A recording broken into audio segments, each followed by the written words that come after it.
नमस्कार, स्वागत है आप सभी का इस खास पेशकश में। आपके साथ मैं हूं पूजा कवियाकुमा।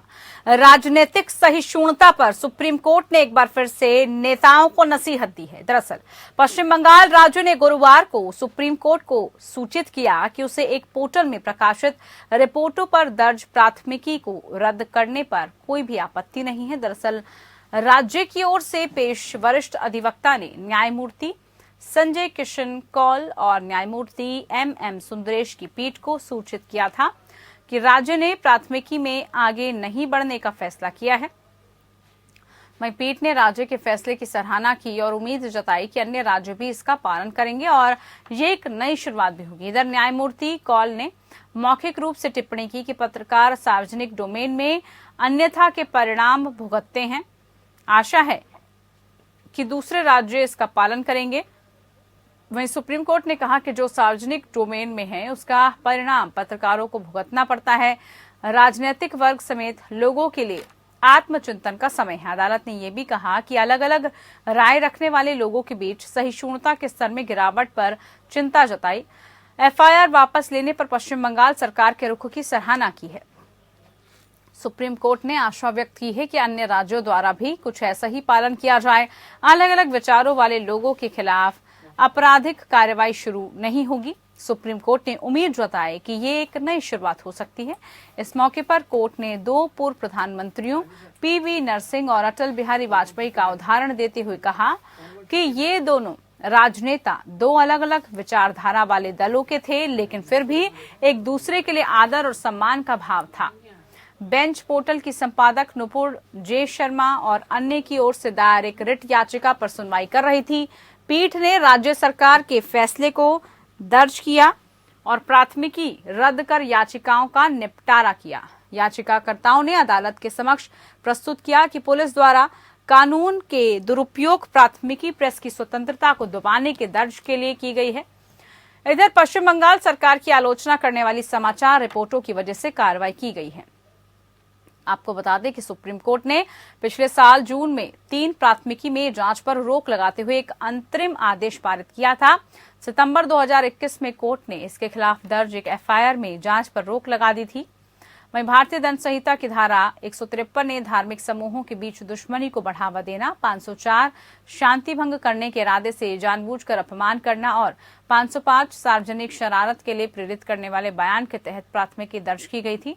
याचिकाकर्ताओं ने तर्क दिया कि समाचार रिपोर्टों को अन्य मीडिया संगठनों द्वारा समसामयिक रूप से प्रसारित किया गया था, लेकिन चुनिंदा रूप से पश्चिम बंगाल पुलिस द्वारा उन्हीं को लक्षित किया गया। याचिकाकर्ताओं ने यह भी तर्क दिया कि पुलिस ने उन पर विवादास्पद समाचारों को हटाने के लिए दबाव डाला। याचिकाकर्ताओं ने कहा कि पुलिस कार्रवाई मनमाना और भारत के संविधान के अनुच्छेद 19(1)(1) के तहत प्रेस की स्वतंत्रता का उल्लंघन है।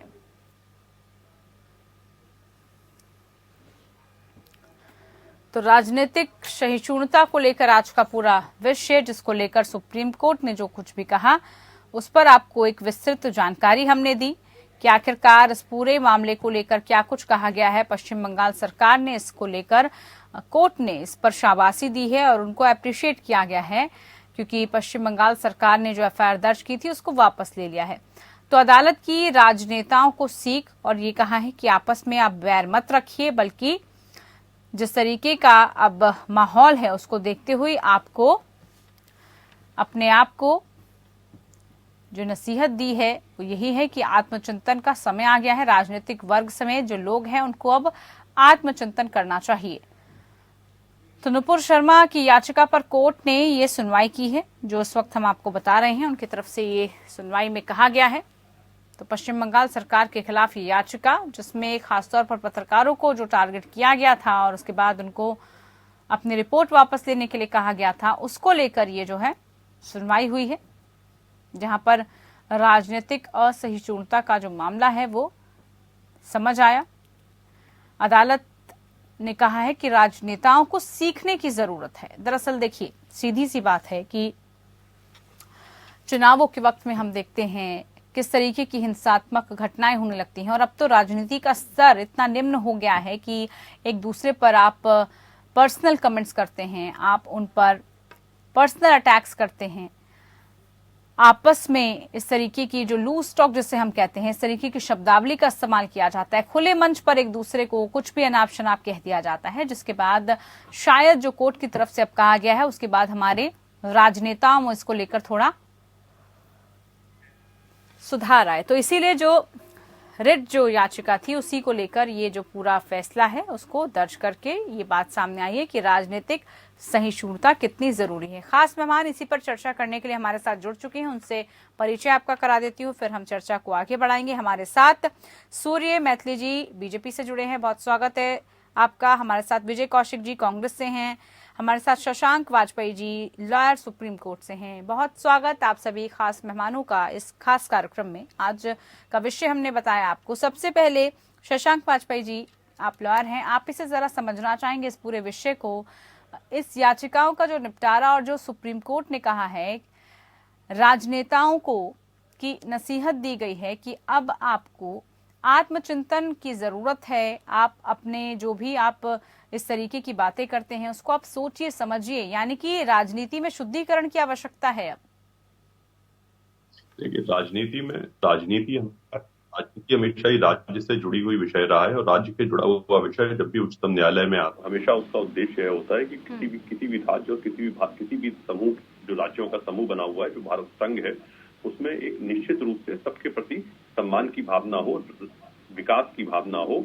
कार्य राजनीति में सेवा के लिए लोग आते हैं। अगर उसमें कोई भी ऐसी बातें जो कि कुछ लिमिटेड लोगों के द्वारा की जाती हैं, जिससे कि राज्य में या प्रदेश में या केंद्र में किसी भी जगह से आपसी वैमनस्य भाव की उपलब्धि होती है या प्राप्ति होती है, तो निश्चित रूप से वह उसमें लोगों को कष्ट होता है, परेशानी होती है। अगर आप आज की डेट में देखते हैं, सुप्रीम कोर्ट ने जिस पर टिप्पणी की, उस टिप्पणी को हम लोग अगर एक पॉजिटिव साइड में देते हैं तो किसी भी इंसान में हमेशा सुधार की संभावनाएं होती हैं। राजनीतिक दल, अब पहले राजनेता होते थे, अब राजनीतिक दल होते हैं। एक आदमी की गलती के लिए पूरे राजनीतिक दलों को हम आज उत्तरदायित्व तो नहीं दे सकते हैं। इसके बाद सुप्रीम कोर्ट के बारे में एक बहुत महत्वपूर्ण टिप्पणी है कि जो हमें बोलने की स्वतंत्रता संविधान के द्वारा प्राप्त की गई है, उसमें हमें हर व्यक्ति को किसी भी राज्य में एक अपने समुदाय में रहते हुए अपनी भावनाओं को बांधते हुए आलोचना करने का अधिकार प्राप्त है। आलोचना हमारी हमेशा अनुकूल होनी चाहिए और उससे हमें सुधार की प्राप्ति होनी चाहिए, न कि हमारी आलोचना इस दिशा में होनी चाहिए कि हमें किसी के वैमनस्य भाव बनाना है, हमें लोगों के बीच में कटुता पैदा करनी है।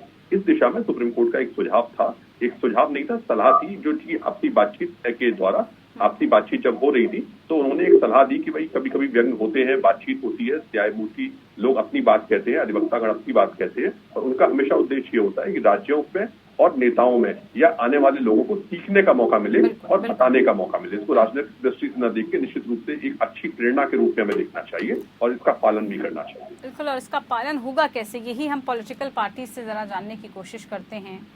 क्या लगता है आपको सूर्य साहब, एक अच्छी पहल की गई है कोर्ट की तरफ से, एक बहुत अच्छी नसीहत दी गई है, आप समझिए इन सबको, और हम देखते हैं अक्सर चुनावों के दौरान अब तो राजनीतिक के स्तर इतना ज्यादा गिर चुका है कि इतना लूज टॉक हो जाता है, कुछ भी कर गुजरने को तैयार हो जाती हैं तमाम सियासी पार्टियां। इन सब को शुद्धिकरण की आवश्यकता है और इसके लिए जब कोर्ट कह रहा है तो मुझे लगता है कि जो तमाम पॉलिटिकल पार्टीज हैं उसका इन्वॉल्वमेंट बहुत जरूरी है इनमें। आपको आवाज आ रही है मेरी? जी, आपकी आवाज पहुंच रही है। जी, आपने प्रश्न उठाया और माननीय सुप्रीम कोर्ट की जो टिप्पणी है उसका हम सभी को स्वागत करना चाहिए।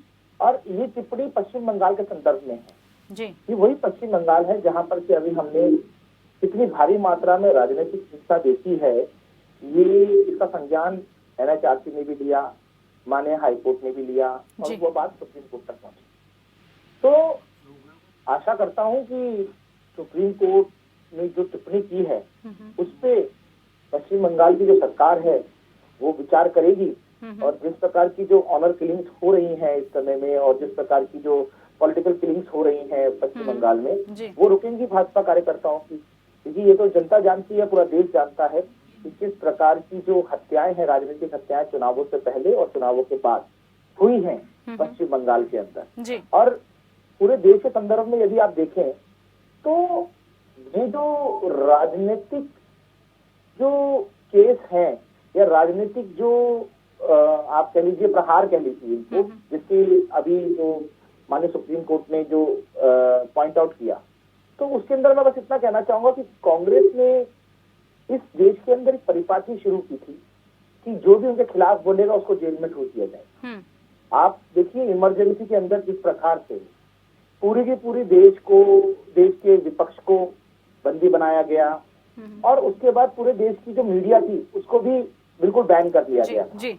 और आप देखिए कि आजाद स्वतंत्र भारत के इतिहास में 100 से ज्यादा बार लोकतांत्रिक सरकारों को बर्खास्त करने की परिपाटी लेकिन ये सभी पॉलिटिकल पार्टीज के लिए है, देखिए इस पर अमल सभी को करना पड़ेगा। देखिए कांग्रेस जो है ना, कांग्रेस इस देश की सबसे पुरानी पार्टी है। इस पर सर अमल तो सभी को करना होगा ना। देखिए और देश की जो सत्ता है वो कांग्रेस के हाथ में आई थी। देखिए ये यहाँ पर फिर वही जो देखिए इसी को लेकर नसीहत दी गई है सर सूर्य जी, इसी को लेकर नसीहत दी गई है कि किसी पॉलिटिकल पार्टी के लिए नहीं ये जो है कहा गया है। हर एक सरकार में आप देख लीजिए कि कहीं पर भी हम किसी भी प्रकार का डेमोक्रेटिकल वायलेशन नहीं करते हैं। सबको अपनी बात रखने की पूरी स्वतंत्रता है। मीडिया पूरी स्वतंत्रता से हर विषय को छापता है और जो भी विपक्षी दल है वो कुछ भी कह रहे। प्रधानमंत्री जी की हत्या करने की बात इन्हीं के कांग्रेस के नेता मसूद साहब ने की थी, कांग्रेस के नेता ने। नहीं वही तो राजनीति का स्तर इतना गिर गया है कि आप किसी भी मंच पर कोई भी पार्टी कुछ भी बोल देती है। कांग्रेस के और विपक्ष को इसीलिए आपको नसीहत को समझना होगा। इसको सिर्फ पार्टी एंगल से मत देखिए सूर्या जी, पार्टी एंगल से मत देखिए इसको एक शुद्धिकरण जो कि सबको आवश्यकता है इस वक्त, उस शुद्धिकरण की उस नजरिए से उस सिनेरियो से इसको देखने की कोशिश कीजिए। ठीक है, विजय कौशिक जी से हम जरा जवाब लेंगे। जो औलादे हैं जो चिल्ला रही है जिन्ना उनको भी शुद्धिकरण की आवश्यकता है।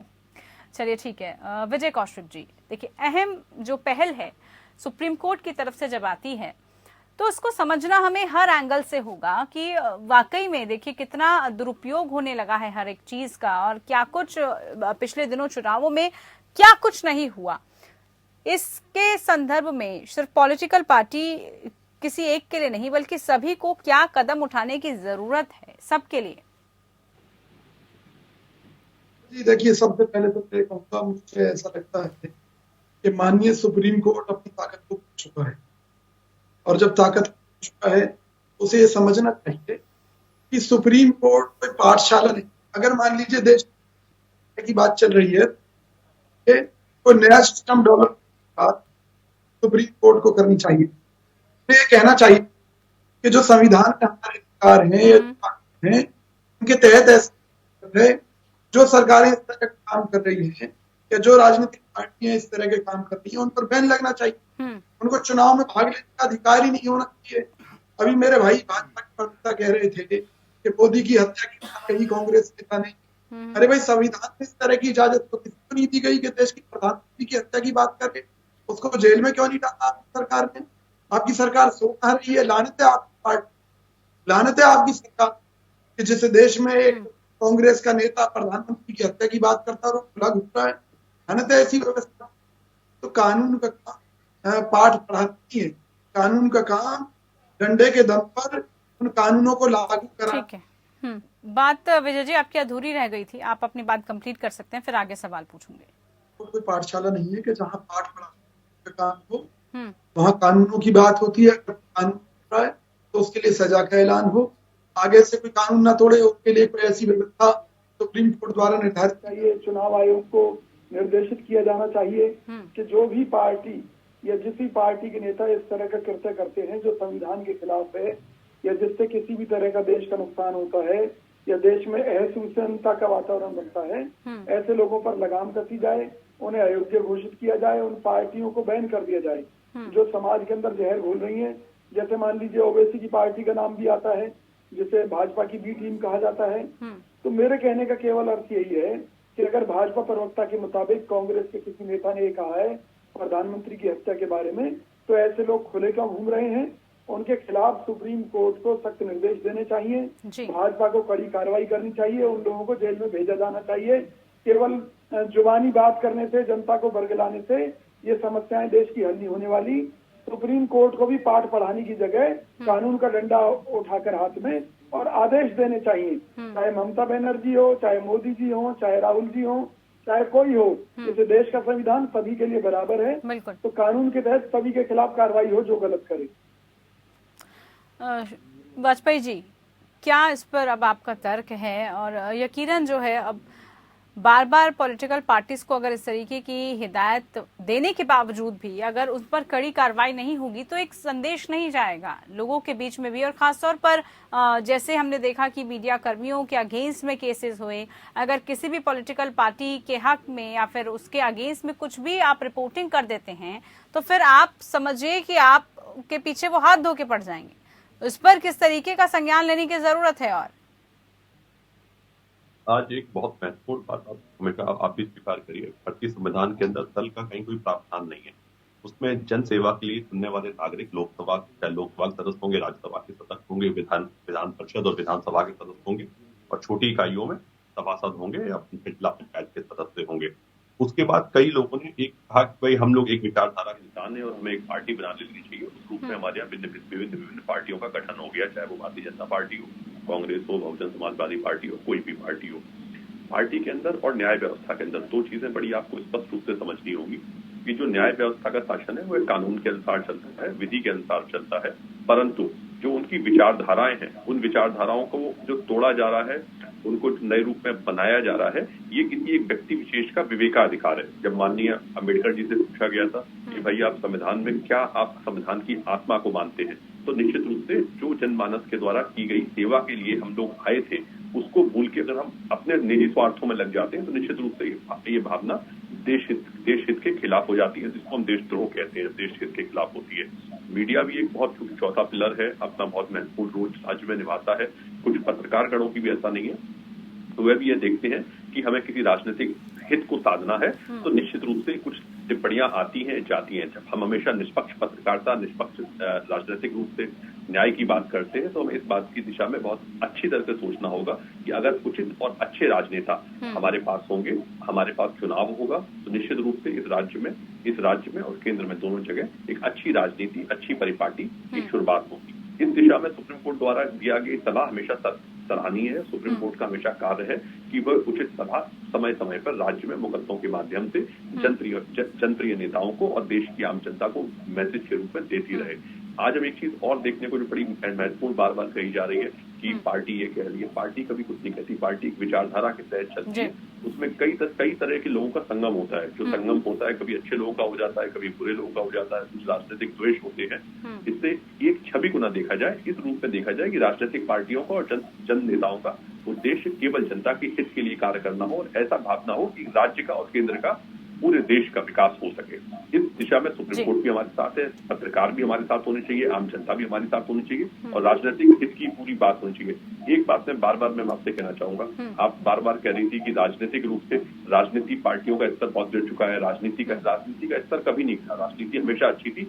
कुछ गिने चुने राजनेताओं के द्वारा ये टिप्पणियां, ये गलत निर्णय लिए जाते हैं जिसकी वजह से देश शर्मिंदगी का माहौल बनता है। अगर वह लोग थोड़ा सा दूर रहे या थोड़े से जानकार रहे या थोड़े से देश के प्रति सहिष्णुता, अच्छी भावना रखें। शशांक जी, वो एक पर्टिकुलर व्यक्तिगत राय न बन के पार्टी की राय निकलकर सामने आती है, वो पार्टियों का बयान बन जाता है। इंटरप्रिटेशन होता है, ये इंटरप्रिटेशन होता है राजनीतिक, ये एक इंटरप्रिटेशन होता है। कोई व्यक्तिगत रूप से कोई बड़ी हर पार्टी जिसके पास एक बहुत बड़े कार्यकर्ता है, किसी के पास 5 करोड़ है, किसी के पास 10 करोड़ है, किसी के पास 50 लाख है, उसके एक कार्यकर्ता का सक्सेस पार्टी का सक्सेस कभी नहीं माना जाता। लेकिन उस पर पॉलिटिकल पार्टीज ऑब्जेक्शंस भी नहीं उठाती, उस पर कार्रवाई भी नहीं होती, इसीलिए फिर सवाल उठने लगते हैं ना, बात ये है।